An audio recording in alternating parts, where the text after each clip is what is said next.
Well, welcome back to the channel. This is Farmer Clay. Today we are working on the hay rake again.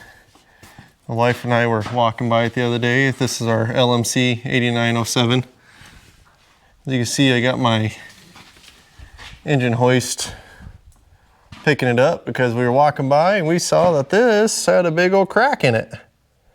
So the other side has already been, see somebody's already welded on that other side over down there. Over there.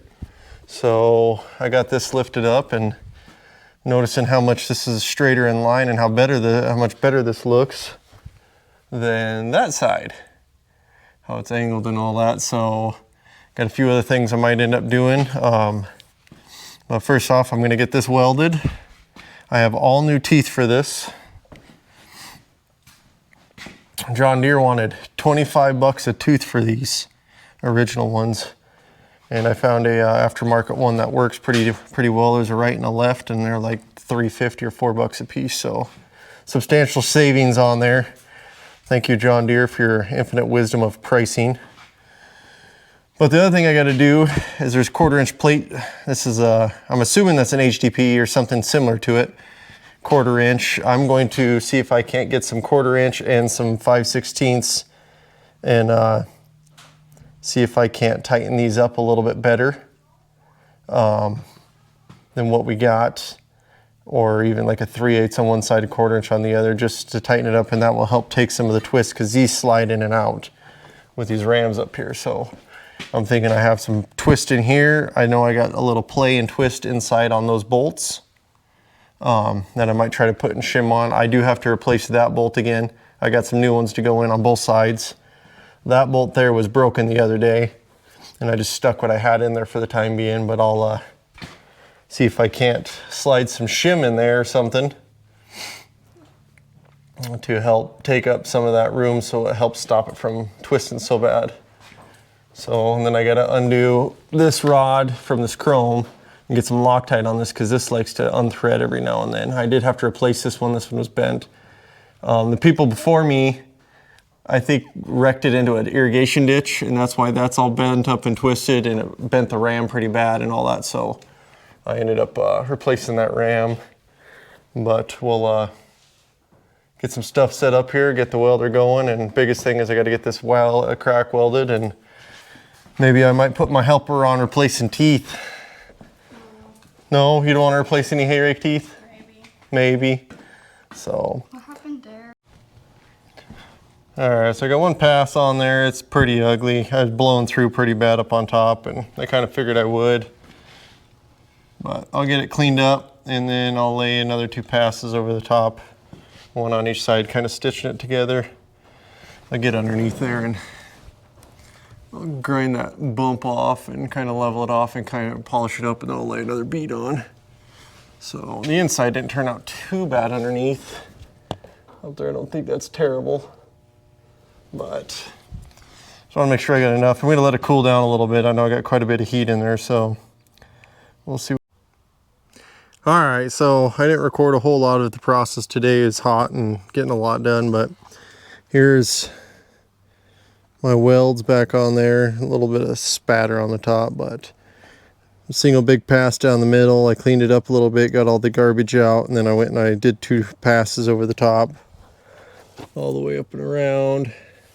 Probably not the prettiest. I just pray it holds. All I can ask for it.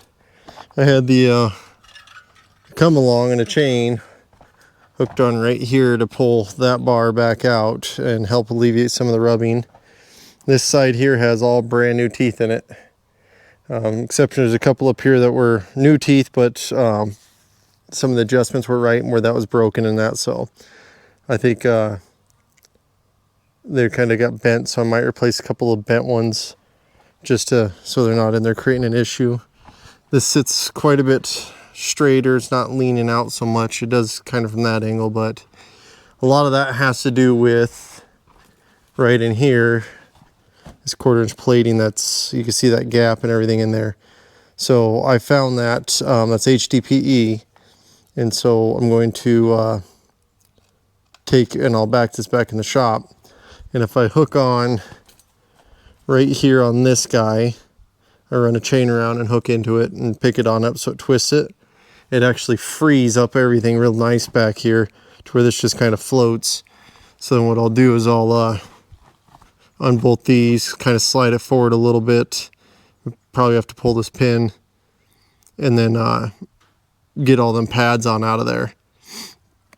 And once I get that done, then it'll I'll be able to make up a copy of them, and then I will go and I'm going to make 2 sets, one for each side here, and then I'm going to make another complete spare set. So I'll have another spare set here, so if it ever happens again, I don't have to make them, I could just swap them out. So it's been a pretty good unit. I added the LEDs in the back. This one here broke out, fell out something, so I got to get a new one here. I think it still works, but I'll replace this lens, and I think I'll actually I was thinking about adding 2 more into the back, just to kind of help help illuminate the back when I was raking at night. I don't do a whole lot anymore, but I did quite a bit. I've rebuilt that seal on that pump before, and it just keeps leaking. So I don't know if I just need a new motor, but it's still working and it's not gushing out. It just seeps. So for the time being, I'm just going to keep running it. This side here, we still got to do all the teeth on this side. There's 180 to go on this side. We already did the other side with 180, so. But it's been a pretty good rake. I really like it. It was an upgrade from the 6-wheel or the 10-wheel we had. 10 or 12. I think it was 12, 6 on each side. But this one here is hydraulic open and close. I put the reservoir and the pump on it, so it has its own reservoir. It doesn't cook the oil of the tractor like some of the other basket rakes do. So it's been a pretty good unit. I did add solenoids into it so I could control each wing independently, so I can lock it and I can run one wing in and one out, or when I come to corners I can close it up or widen it out and make adjustments on the go. It's been pretty nice that way. I have been contemplating on adding in solenoids here and here and running wires on up for that, because I have enough switches I can do it. Because sometimes it's nice where you can lock the back in and swing one out or swing the other out and move them around that way, so then that way you get a little extra manipulation on it without having to stop and get out and go, and you can make those transitions on the fly, which I think would be a big help in the field. So anyways, well, I'm done yakking on it, so that'll be all for this video right now. I'll shut the shop up tonight and go in and work on this video and another one in there already and see what I could get posted. Once again, as always, thanks for watching. Appreciate you.